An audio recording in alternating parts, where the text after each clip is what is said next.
There is a place in eastern Kentucky where the mountains fold on themselves like the pages of an old book closing, where the hills rise so steeply on either side of a road that the sky above you becomes just a thin blue ribbon, stretched between two ridge lines, miles of pine and hardwood pressing in from both sides, where the creeks run the color of rust in winter and the color of dark glass in summer, where the fog comes down in the mornings so thick that a man standing at his own fence line cannot see the fence.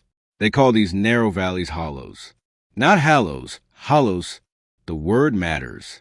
These are not sacred places.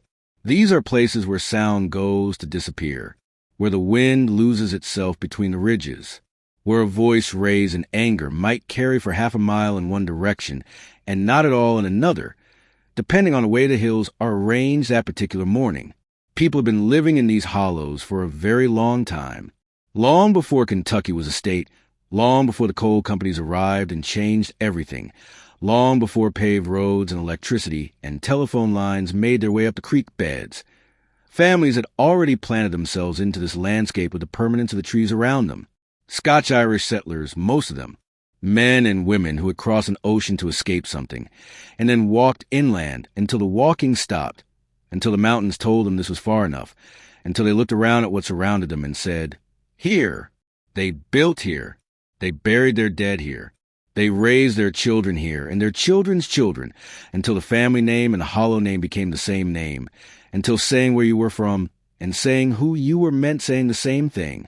And in a place like that, in a world that small, that isolated, that proud, the things that happen between neighbors are not small things. Pike County sits at the far eastern edge of Kentucky, pressed up against the Virginia border, like something that couldn't decide which state it wanted to belong to.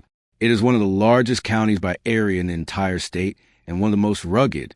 The county seat is a town called Pikeville, a real town with a courthouse and a hospital and streets with names.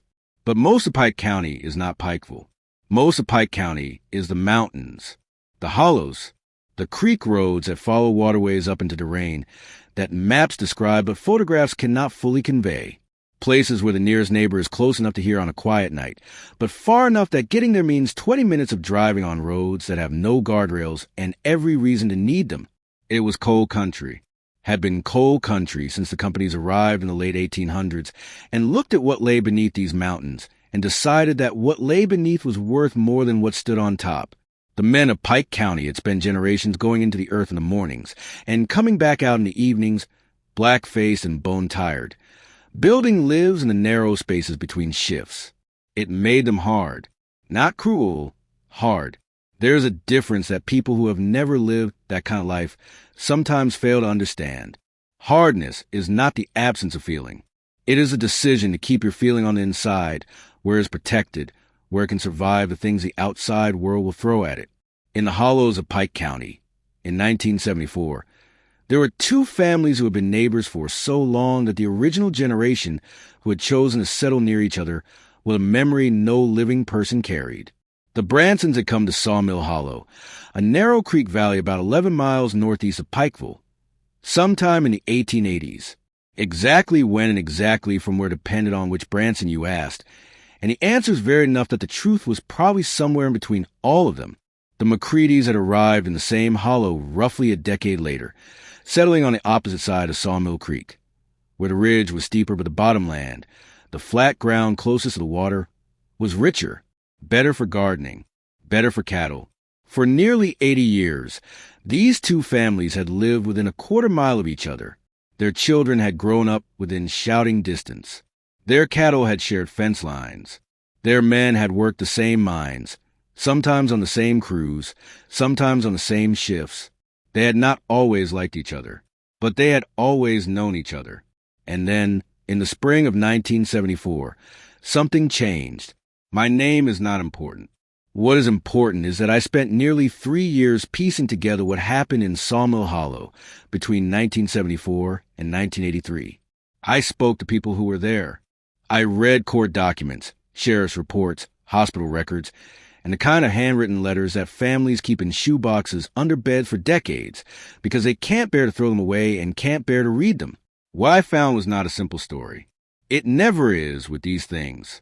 What I found was a story about land and pride, and the way that a single act of violence, one moment, one decision, one trigger pulled or not pulled, can reach forward through years and years and touch people who weren't even born when it happened. This is the story of the Bransons and the McCreadys. This is the story of Sawmill Hollow. And this is the story of what it costs when mountain people decide that some things cannot be forgiven. To understand what happened, you first have to understand what the world of Sawmill Hollow looked like in the early 1970s. It looked to outside eyes like poverty, like backwardness, like a place the 20th century had forgotten or deliberately passed over. But that reading misses almost everything important. What Sawmill Hollow actually was, in 1974, was a community in the oldest sense of that word, a group of people, extended families mostly, who depended on each other in ways that modern suburban life has made almost impossible to imagine. You borrowed tools from your neighbor because buying your own was expensive and unnecessary when trust existed. You helped bring in hay before a storm because next month it might be your hay at risk and you'd need those same hands. You watched each other's children not out of obligation, but out of the simple, unspoken understanding that children in a place like this needed watching, and that there were enough eyes to do it if everyone participated. The head of the Branson family in 1974 was a man named Eldon Branson. Eldon was 61 years old. He had worked in the mines from the age of 16 until a roof collapse in 1961 damaged 3 vertebrae in his lower back and put him on the surface permanently. After that, he farmed cattle in a large kitchen garden and did small engine repair out of a shed behind his house, the kind of work that required patience in good hands and the ability to listen to a machine the way a doctor listens to a heartbeat, to hear what was wrong before you could see it. People in the Hollow described Eldon Branson in similar terms regardless of which side of the feud they were on. Quiet, deliberate, not a man who raised his voice. Because raising your voice was something you did when you didn't have the words, and Eldon Branson, they said, always had the words. He had a wife named Dora, whom he had married in 1936 when she was 17 and he was 23, and who was, by all accounts, the kind of woman who made a house feel like a place the world outside could not reach. They had 5 children who survived to adulthood, 3 sons, Harold, James, and the youngest, Roy, and 2 daughters, Patsy and June, both of whom had married and moved to Pikeville proper. Harold was the eldest at 36. He worked at the mine, a different mine than the one that had broken his father's back, a newer operation about 8 miles down the county road. He had his father's hands and his mother's way of going quiet when he was angry, which people who knew him said was the most frightening thing about him, that silence.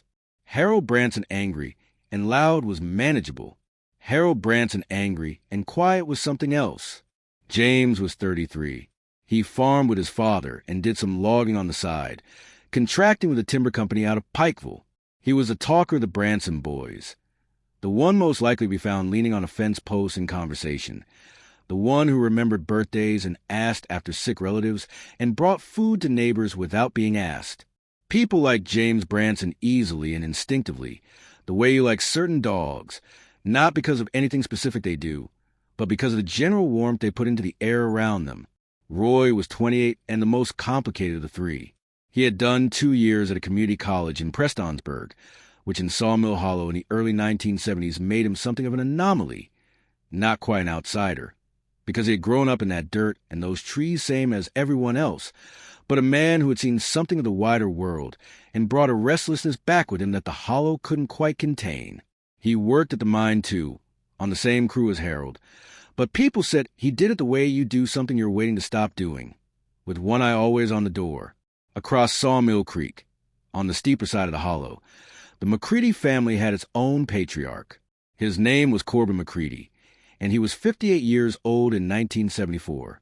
Where Eldon Branson was deliberate, Corbin McCready was decisive. Where Eldon thought before he spoke, Corbin spoke and then thought about whether he'd said the right thing, which he usually hadn't but almost never admitted. He was a man of tremendous physical presence, 6'2", broad to the chest, with hands so large and so permanently darkened by mine work that they looked, one person told me, like they belonged to a larger species. Corbin had retired from active mining 2 years earlier at 56, after a diagnosis of early-stage black lung that his doctor had delivered with a gravity Corbin had responded by saying, "Well, At least I'm not surprised. He was not a man who invited sympathy, and he did not receive much, which suited him perfectly. His wife, Loretta McCready, had died in 1969 of a stroke, and Corbin had not remarried. He had raised his children mostly alone after that, or rather, mostly with the help of his eldest daughter, Wanda, who had stayed on the home place and become, by the early 1970s, less a daughter than the managing partner of the McCready household. The McCready children numbered 6. Wanda, 32. Dale, 30, who worked a mine and had his father's build and something of his father's certainty, though not his father's restraint.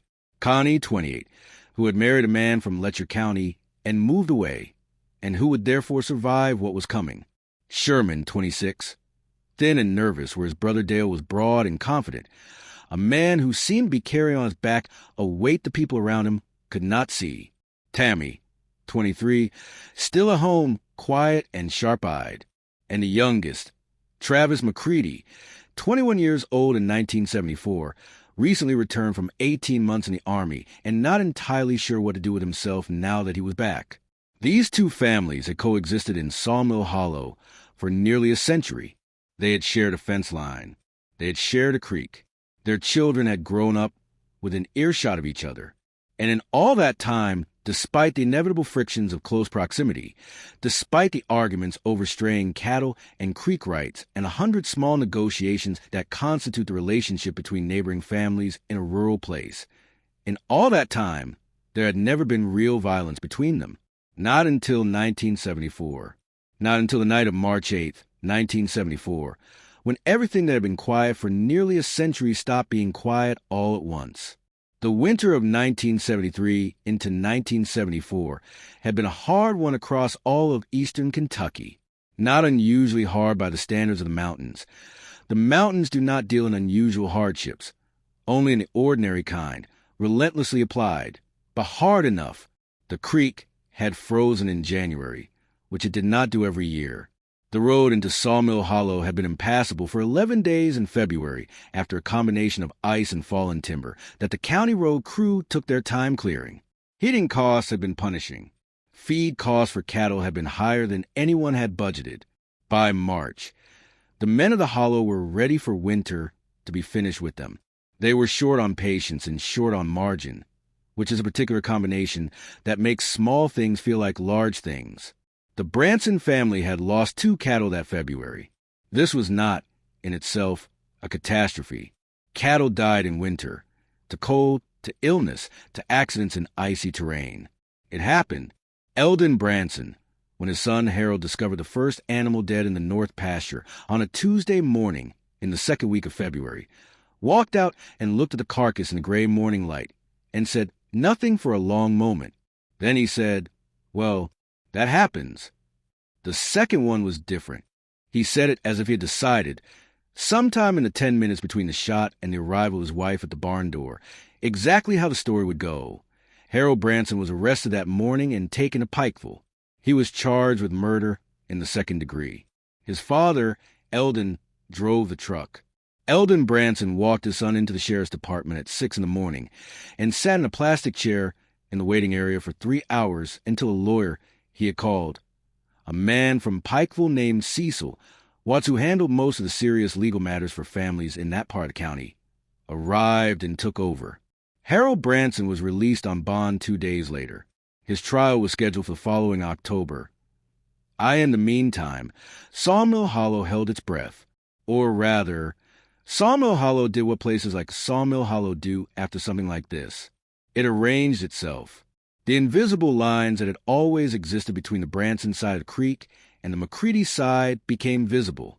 Neighbors who had moved between both households freely found themselves choosing, or having the choice made for them by a look or a silence that made the direction clear. The creek itself became a kind of border. People said that in the weeks after Dale McCready's death, you could feel the change in the air of the hollow, that the quality of sound was different, that the ordinary sounds of rural life, cattle, equipment, children, the occasional bark of a dog, were still present but somehow muffled, like music heard through a wall. Corbin McCready emerged from his house on March 11th, 1974. He emerged looking, people said, like a man who had made a decision, not a broken man, not a man undone by grief, though the grief was there, visible to those who knew how to read his face, which was not many people. He emerged looking like a man who had spent 2 days alone with a problem and had arrived at a solution. The solution was not the law. The solution was not the courts, which Corbin McCready had watched work and fail in Pike County for 30 years, which had convicted men who deserved to go free and freed men who deserved to be convicted, which moved at a pace and in a language that felt, to a man like Corbin, like something designed for a different world than the one he lived in. The law was for other people. The law was for people who had no other option. Corbin McCready believed he had another option. He did not say this to the deputy who came back to take a follow-up statement. He did not say this to the prosecutor who called later to discuss the case. He said the right things. He cooperated. He answered questions. And then on the evening of March 11th, he called his sons Sherman and Travis into the kitchen, and he poured 3 glasses of bourbon, and he said what he actually thought. What he said, according to Travis McCready, who told this story decades later in a conversation, he agreed to only after significant reluctance, was this: the courts are going to do what the courts do. That's got nothing to do with us. What's got to do with us is what we do. Travis McCready said that his father then looked at both of them for a long moment and said, "Your brother's dead. Nobody's going to bring him back. But I'll be damned if I sit in this house and wait for a jury in Pikeville to decide what that's worth." Harold Branson's trial took place in October of 1974 in the Pike County Circuit Court in Pikeville. It lasted 6 days. The prosecution's case rested on 2 things: the testimony of Raymond McCready, who said that Dale had been nowhere near Harold Branson when the shot was fired, and the forensic evidence, such as it was, regarding the distance and angle of the wound. The defense's case rested on Harold's own testimony and on the established principle, well understood in Kentucky courts, that a man has the right to protect his property from intruders. The defense also rested on the simple, hard-to-argue-with fact that Dale McCready had been on Branson property at midnight after a night of drinking, in the dark, at a fence line that had been the source of recent conflict between the families. Whatever his intentions had been, his presence was difficult to explain in terms that made Harold Branson look like the aggressor. The jury deliberated for 2 days. They acquitted Harold Branson of murder in the 2nd degree. They convicted him of reckless homicide, a lesser charge that carried, under the circumstances and with Harold's clean record, a sentence of 18 months. Harold Branson served 11 months in the Eastern Kentucky Correctional Complex in West Liberty. He was released in the fall of 1975. When the verdict was read in the Pike County Courthouse on a gray October afternoon, Corbin McCready was sitting in the gallery. He was sitting in the 3rd row between Travis and Sherman, and he was perfectly still. He did not react when the verdict was read, not visibly, not in any way that the people watching him could describe with certainty. But Travis McCready, who was sitting next to his father, said that when the word acquitted was spoken aloud in that courtroom, he felt his father's hand, which had been resting on his knee, close into a fist, slowly, deliberately, and then open again. Travis said that the opening of that fist frightened him more than the closing had, because the closing was grief. The opening was decision.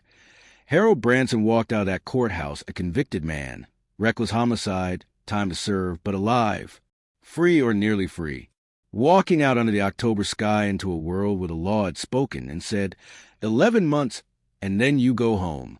11 months for Dale McCready's life. That was the calculation the jury had made. And Corbin McCready had heard the calculation, and Corbin McCready had decided it was wrong. The Branson family drove home to Sawmill Hollow that evening in 2 trucks, Eldon in front and James behind, and they pulled into their respective driveways and went inside their respective houses. Eldon Branson sat at his kitchen table for a long time that night. Dora brought him coffee and sat across from him and didn't say much, because there was nothing to say that the silence wasn't already saying. Eldon Branson was not a man who celebrated. He was not a man who felt the acquittal as a victory. He was a man who understood, with the bone-deep understanding of someone who had lived his whole life in a hollow full of families with long memories, exactly what an acquittal in a case like this actually meant. It meant Harold came home. It also meant the McCreadys were owed something that the court had not paid. And Eldon Branson knew, had always known, from the moment the shot was fired on the night of March 8th, that the McCreadys were going to collect. He said it as if he had decided, sometime in the 10 minutes between the shot and the arrival of his wife at the barn door, exactly how the story would go. Harold Branson was arrested that morning and taken to Pikeville. He was charged with murder in the second degree. His father, Eldon, drove the truck. Eldon Branson walked his son into the sheriff's department at 6 in the morning and sat in a plastic chair in the waiting area for 3 hours until a lawyer he had called, a man from Pikeville named Cecil Watts, who handled most of the serious legal matters for families in that part of the county, arrived and took over. Harold Branson was released on bond 2 days later. His trial was scheduled for the following October. In the meantime, Sawmill Hollow held its breath. Or rather, Sawmill Hollow did what places like Sawmill Hollow do after something like this. It arranged itself. The invisible lines that had always existed between the Branson side of the creek and the McCready side became visible. Neighbors who had moved between both households freely found themselves choosing, or having the choice made for them by a look or a silence that made the direction clear. The creek itself became a kind of border. People said that in the weeks after Dale McCready's death, you could feel the change in the air of the hollow, that the quality of sound was different, that the ordinary sounds of rural life, cattle, equipment, children, the occasional bark of a dog, were still present but somehow muffled, like music heard through a wall. Corbin McCready emerged from his house on March 11th, 1974. He emerged looking, people said, like a man who had made a decision, not a broken man, not a man undone by grief, though the grief was there, visible to those who knew how to read his face, which was not many people. He emerged looking like a man who had spent 2 days alone with a problem and had arrived at a solution. The solution was not the law. The solution was not the courts, which Corbin McCready had watched work and fail in Pike County for 30 years, which had convicted men who deserved to go free and freed men who deserved to be convicted, which moved at a pace and in a language that felt, to a man like Corbin, like something designed for a different world than the one he lived in. The law was for other people. The law was for people who had no other option. Corbin McCready believed he had another option. He did not say this to the deputy who came back to take a follow-up statement. He did not say this to the prosecutor who called later to discuss the case. He said the right things. He cooperated. He answered questions. And then on the evening of March 11th, he called his sons Sherman and Travis into the kitchen, and he poured 3 glasses of bourbon, and he said what he actually thought. What he said, according to Travis McCready, who told this story decades later in a conversation, he agreed to only after significant reluctance, was this: the courts are going to do what the courts do. That's got nothing to do with us. What's got to do with us is what we do. Travis McCready said that his father then looked at both of them for a long moment and said, "Your brother's dead. Nobody's going to bring him back. But I'll be damned if I sit in this house and wait for a jury in Pikeville to decide what that's worth." Harold Branson's trial took place in October of 1974 in the Pike County Circuit Court in Pikeville. It lasted 6 days. The prosecution's case rested on 2 things: the testimony of Raymond McCready, who said that Dale had been nowhere near Harold Branson when the shot was fired, and the forensic evidence, such as it was, regarding the distance and angle of the wound. The defense's case rested on Harold's own testimony and on the established principle, well understood in Kentucky courts, that a man has the right to protect his property from intruders. The defense also rested on the simple, hard-to-argue fact that Dale McCready had been on Branson property at midnight after a night of drinking, in the dark, at a fence line that had been the source of recent conflict between the families. Whatever his intentions had been, his presence was difficult to explain in terms that made Harold Branson look like the aggressor. The jury deliberated for 2 days. They acquitted Harold Branson of murder in the second degree. They convicted him of reckless homicide, a lesser charge that carried, under the circumstances and with Harold's clean record, a sentence of 18 months. Harold Branson served 11 months in the Eastern Kentucky Correctional Complex in West Liberty. He was released in the fall of 1975. When the verdict was read in the Pike County Courthouse on a gray October afternoon, Corbin McCready was sitting in the gallery. He was sitting in the 3rd row between Travis and Sherman, and he was perfectly still. He did not react when the verdict was read, not visibly. not in any way that the people watching him could describe with certainty.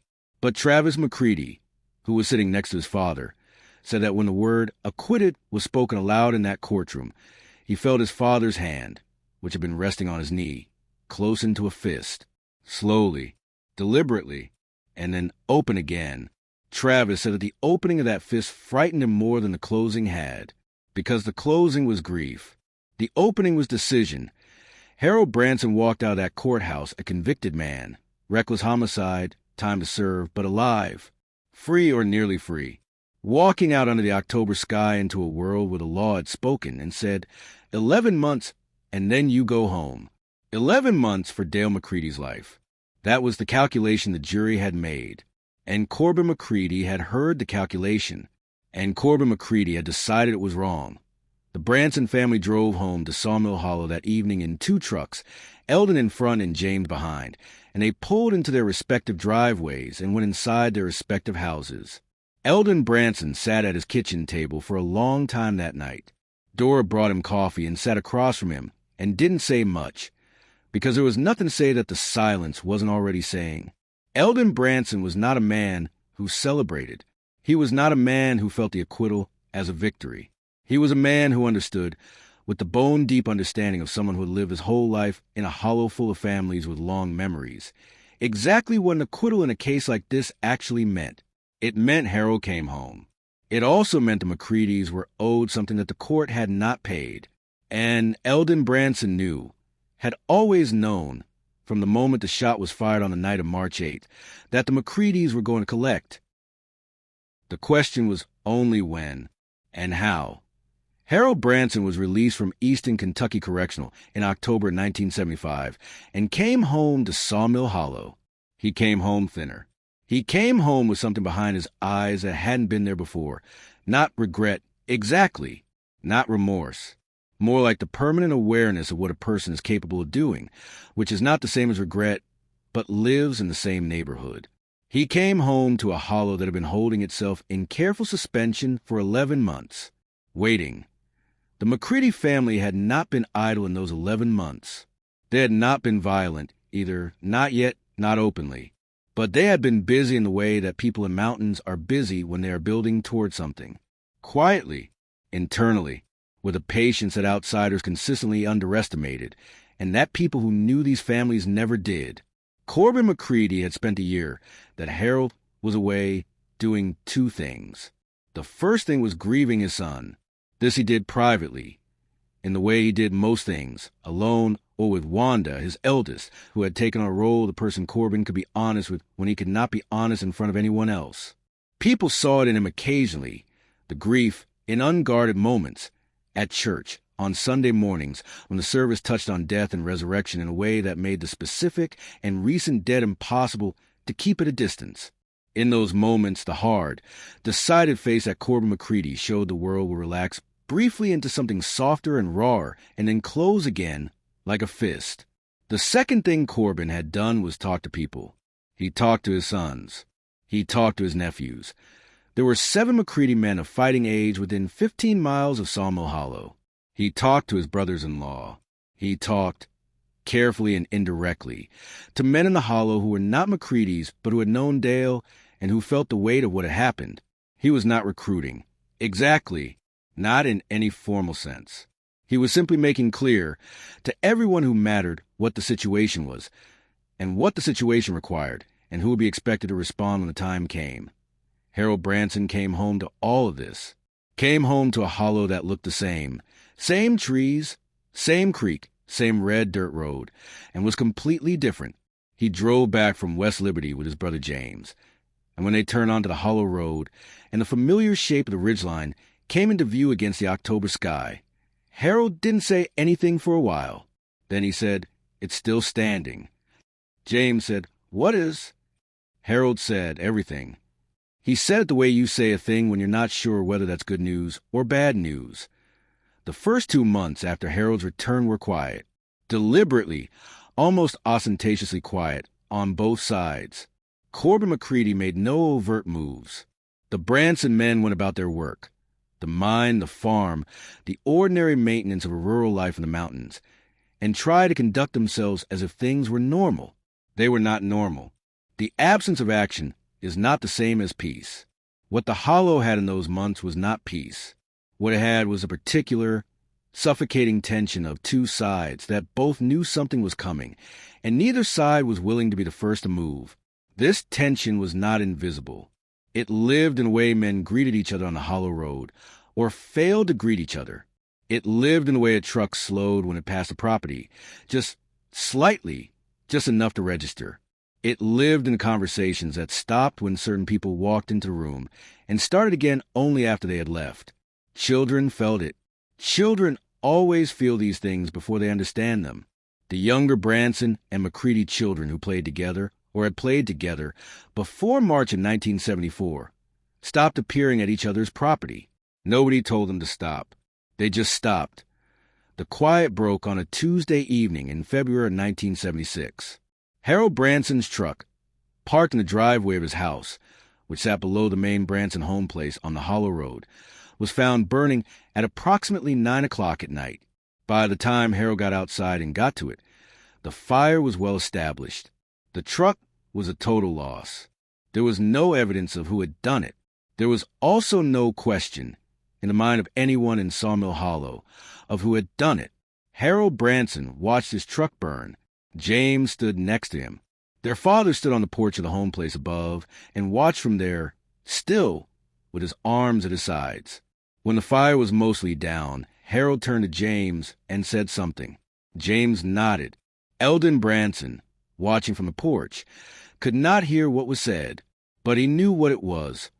The truck was only the beginning.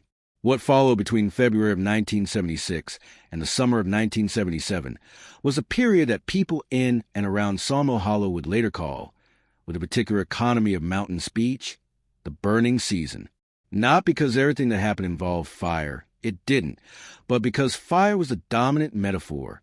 Everything was lit. Everything was catching. In March of 1976, a section of McCready fence on the uphill pasture was cut in the night. 18 cattle got through before anyone noticed. 2 were recovered from neighbors a mile down the road. 3 were never found. In April, Roy Branson, Harold's youngest brother, the one who had been to college, the one with the restlessness, was pulled out of his car on the county road after dark by 2 men he said he didn't recognize and beaten badly enough to spend 4 days at the hospital in Pikeville. He recognized them. He told his father he recognized them.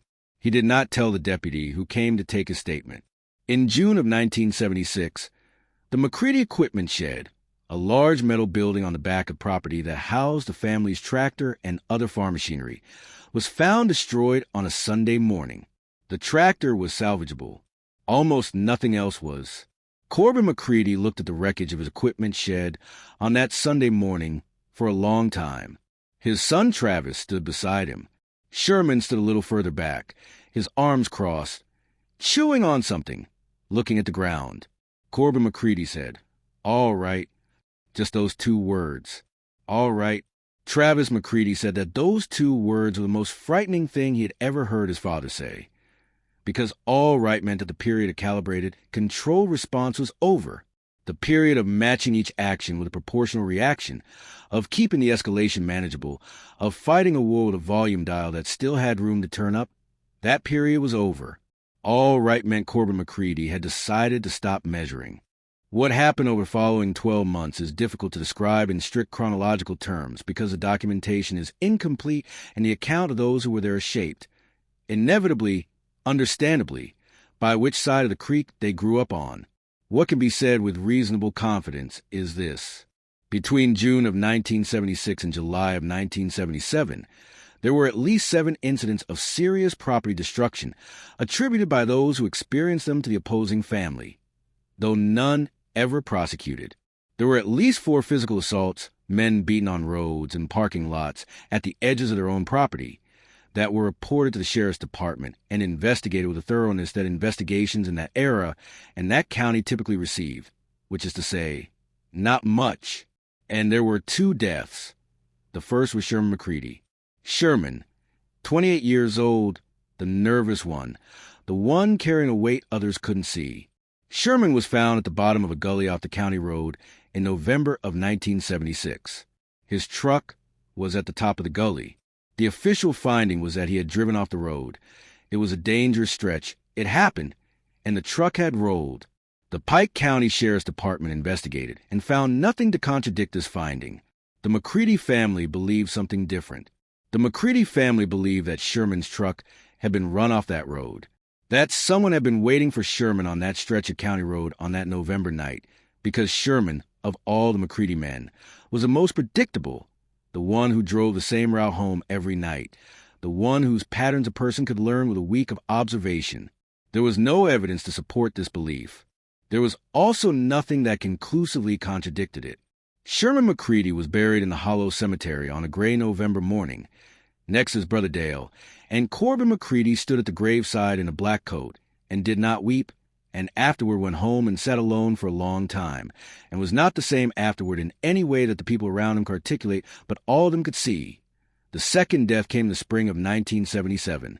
James Branson, 36 years old, the talker, the warm one, the one who remembered birthdays and brought food to sick neighbors and had his mother's way of making a room feel easier, was shot on the morning of April 14th, 1977. He was shot from a distance, from a tree line on the ridge above the Branson North pasture, while he was doing morning chores. He was hit once in the back, and he died before anyone reached him. He was found by his father. Eldon Branson was 64 years old when he found his son James dead in the north pasture on an April morning. He knelt next to him in the mud and the spring grass, and he put his hand on his boy's chest, and he stayed there for a long time. Then he stood up. Then he walked to Harold's house and knocked on the door. Harold came to the door. He looked at his father's face. He didn't need to ask. Eldon Branson stood in the doorway of his son's house, and he said, very quietly, very clearly, without any particular emotion, 5 words. It has to end now. Harold Branson nodded. He went inside to get his coat. What happened in May of 1977 in Sawmill Hollow is remembered differently depending on who is doing the remembering. In the Branson accounting, it was a response, a measured, necessary response to years of escalating violence against their family, culminating in the murder of James Branson in his own pasture. In the McCready accounting, it was an ambush, a coordinated attack, planned in advance, carried out against men who had been provoked beyond endurance, but who had not, in the McCready telling, fired the first shot into Branson territory. Both of these things can be true simultaneously. That is the nature of these conflicts. The further back you go, the clearer it becomes that there is no first shot. Not really, only an endless chain of responses, each one the inevitable consequence of the one before, stretching back to a fence post and a property line, and a winter that was harder than people had budgeted for. May 3rd, 1977, a Saturday. The Harlan County mine workers' strike had been in the news all spring, and the labor tensions that radiated outward from Harlan touched every mining community in eastern Kentucky, including the men of Sawmill Hollow, who worked their own mine 8 miles down the county road. There had been talk of the mine, talk that affected Harold Branson and Travis McCready, who worked the same crew without speaking to each other, which required a particular kind of discipline that both men had maintained for 2 years without breaking. On May 3rd, that discipline broke. The accounts differ on exactly how. What is agreed upon? There was a confrontation at the mine or near it, in the parking lot at the end of a shift. Words were exchanged. Travis McCready said something to Harold Branson that Harold Branson did not let pass. Both men went home that evening. Harold Branson drove to his father's house. There was a conversation between Harold and Eldon, and then a phone call to a cousin, Roy's brother-in-law, a man named Curtis who lived 12 miles down the road, but who had been part of the Branson network since the beginning of all this. That night, 3 men crossed Sawmill Creek on foot. The McCready house was lit when they came. The porch light was on, and there was light from the front windows. Corbin McCready was inside. He was inside most evenings now, his health declining, the black lung taking its slow, measured toll. Travis was there. Wanda was there. What happened in the next 15 minutes will be described in court testimony in terms that varied so significantly between witnesses that the lawyers involved spent weeks trying to establish even the basic sequence of events. What is documented? Two men were shot on the McCready property on the night of May 3rd, 1977. Travis McCready, 24 years old, was shot in the leg and the shoulder and survived. A McCready cousin named Darnell, who had been visiting from down the road, was shot in the chest and did not survive. Corbin McCready was not shot. He came out of his house during the shooting with a rifle and fired 3 times in the direction of the creek and hit nothing or nothing that was ever found. The 3 men who had crossed the creek disappeared back into the dark. The aftermath arrived with sirens at 1:30 in the morning. By then, the immediate situation in Sawmill Hollow had the quality of battlefield in the minutes after firing stops, the strange, almost peaceful quiet that comes not from peace, but from exhaustion and shock, from everyone who is capable of having retreated to where they feel safest, and everyone who is not capable of it lying where they fell. Darnell McCready, 22 years old, dead in the yard. Travis McCready in the kitchen, Wanda applying pressure to his shoulder with both hands, neither of them speaking. Corbin McCready on the porch in the dark, the rifle across his knees, staring at the creek. And on the other side of the creek, Sawmill Hollow holding its breath again, but differently this time. The way it holds its breath not in anticipation of what is coming, but in the realization of what has already come. The investigation that followed was the most extensive the Pike County Sheriff's Department had mounted in connection with the Sawmill Hollow situation since Harold Branson's original arrest in 1974. That is not saying much. The department was understaffed. The Hollow was remote. And the foundational problem of investigating violence between Hollow families, that nobody who knows anything will say it to a badge, was as present in 1977 as it had been in 1974. Harold Branson was arrested 9 days after the shooting on the McCready property. He was charged with the murder of Darnell McCready and the attempted murder of Travis McCready. He was also charged at the same time with the earlier shooting, a case that had never been closed, that had been waiting in a filing cabinet in Pikeville for exactly this moment. Curtis, the cousin, was arrested 2 weeks later in Letcher County, where he had gone to stay with a friend. He was charged as an accessory. The third man, the identity of whom the McCready family believed they knew but could not prove, was never charged. The trials, plural, because the legal situation was complicated enough to require multiple proceedings, stretched across 1978 and into 1979. They were held in Pikeville, before juries made up of Pike County residents who did not live in Sawmill Hollow, but who knew, most of them, the general shape of what had been happening there for years. Harold Branson was convicted of voluntary manslaughter in the death of Darnell McCready. He received a sentence of 8 years. He was acquitted of the charge related to Travis McCready, the jury finding that the evidence regarding which specific shots were fired by which specific person was insufficient. Curtis received a suspended sentence. Harold Branson went to prison for the second time in his life, at the age of 39, for the second man he had killed. He served 6 years. He was released in 1985. He came back to Pike County. He did not come back to Sawmill Hollow. He moved to Pikeville proper, got a job in building maintenance, and lived quietly for the rest of his life. He never discussed what had happened in the Hollow when his children. He had a daughter and a son from a marriage that had just barely survived his first imprisonment and did not survive his second. When his children asked, as children eventually do, about the things they had heard and half understood, Harold Branson told them, "There are things that happened that I can't take back. I had reasons for what I did. I'm not going to tell you those reasons, because I don't want you to think those reasons were good enough. That is, by any accounting, an honest thing to say. Eldon Branson died in 1981 at the age of 68. His wife, Dora, said he died of his heart. His doctor agreed.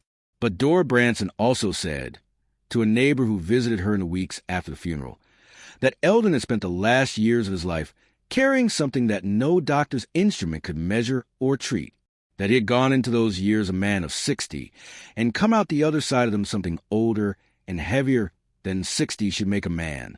She said he had dreams, that she would wake in the night and find him sitting in the kitchen in the dark, not upset, just sitting, thinking. She said she never asked him what he was thinking about, because she already knew. Roy Branson, the youngest, the restless one, the one who had been to college, left Pike County in 1978, the year Harold's trial concluded. He moved first to Lexington, then to Cincinnati. He built a different life. He called home. He came back for funerals. He did not come back to live. Could not, he told people who asked, could not be in a hollow without feeling the weight of it closing in. Corbin McCready died in 1980. He died in the house where he had lived for 40 years, in the hollow on the ridge side of Sawmill Creek. His health had been declining for years. The black lung and age and the kind of accumulated damage that comes from a life live at the edge of what a body can withstand. He died in October, which in eastern Kentucky is the most beautiful month, when the hardwoods on the ridgeline turn red and gold, and the air is a clarity that summer never allows. His daughter Wanda was with him. Travis was there. Corbin McCready died without having said to any official body anything about the years in the hollow. Whatever he knew, whatever he had ordered or planned or approved, went with him. Travis McCready carried the physical reminders of May 3rd, 1977 for the rest of his life. The shoulder wound left him with permanent limitations in his range of motion, and cold weather, which in eastern Kentucky is not a small consideration, made the old wounds ache with thoroughness that he described many years later as the hollow's way of making sure you don't forget. Wanda McCready stayed. She stayed in the house on the ridge side of the creek, the house her father had lived and died in, and she maintained it and maintained the land around it with a determination that people who knew the whole story found both admirable and slightly heartbreaking. She was asked once why she stayed, why she didn't sell and go somewhere the name McCready meant nothing, somewhere without the creek and the ridge and the memories buried in every square foot of the place. She thought about it for a moment. Then she said, because Dale's buried here, and Sherman's buried here, and Daddy's buried here, and this is their home. Somebody has to stay and make it still mean something. She stayed until she died in 2019 at the age of 77. There is still a hollow in Pike County, Kentucky, where two families live for nearly a century within shouting distance of each other. The creek still runs.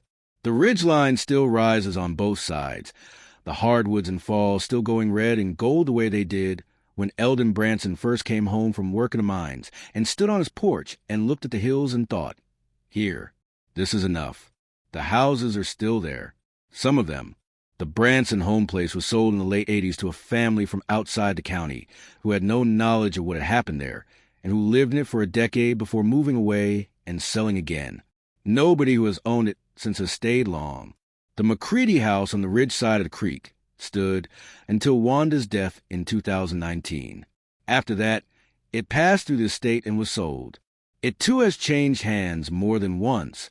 The cemetery is still there. The small hollow cemetery where families in that part of Pike County have buried their dead for more than 100 years. Dale McCready's stone is there.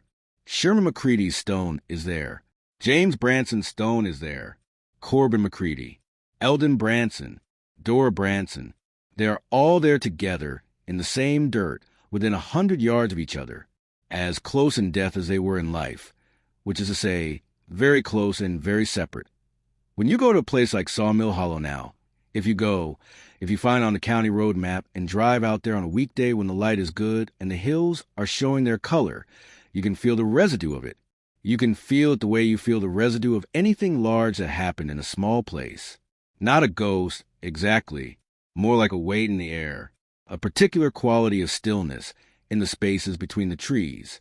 The creek runs, the ridgeline holds, the graves are quiet, and if you stand on the county road in the right spot, you can see both properties, what was Branson land and what was McCready land, at the same time. You can stand in the road and look in two directions and see, on one side, where Harold Branson was standing when he heard something at the fence line on the night of March 8, 1974, and on the other side, where Dale McCready fell. And you can wonder, as people who come to places like this always do, always will, what the world might look like if Eldon Branson and Corbin McCready had looked at each other across that fence in January of 1974 and found their way to a different conversation. If two tired, hard men, facing a hard winter with a fence that needed fixing, had found a way to fix it together instead of turning it into the first stone in an avalanche. But that is not what happened. What happened was the fence stayed broken. What happened was a cow died, and a man decided he knew why. What happened was a cold night in March, and a rifle, and a decision that came faster than wisdom, and lasted longer than anyone planned. What happened was 12 people dead or permanently damaged across a decade of hollow that should have just been a quiet place where families lived near a creek in the mountains of eastern Kentucky. What happened was the Bransons and the McCreadys. What happened was Sawmill Hollow. And somewhere in the mountains of Pike County, if the season is right and the wind comes down off the ridge at the right angle, you can almost hear it still, the creak of an old fence, the sound of water over rock, the particular silence that follows a shot in the dark. The Bransons, the McCreadys, Pike County, Kentucky, 1974. 7 dead, 12 lives broken. One hollow that remembers all of it, whether anyone asked it to or not.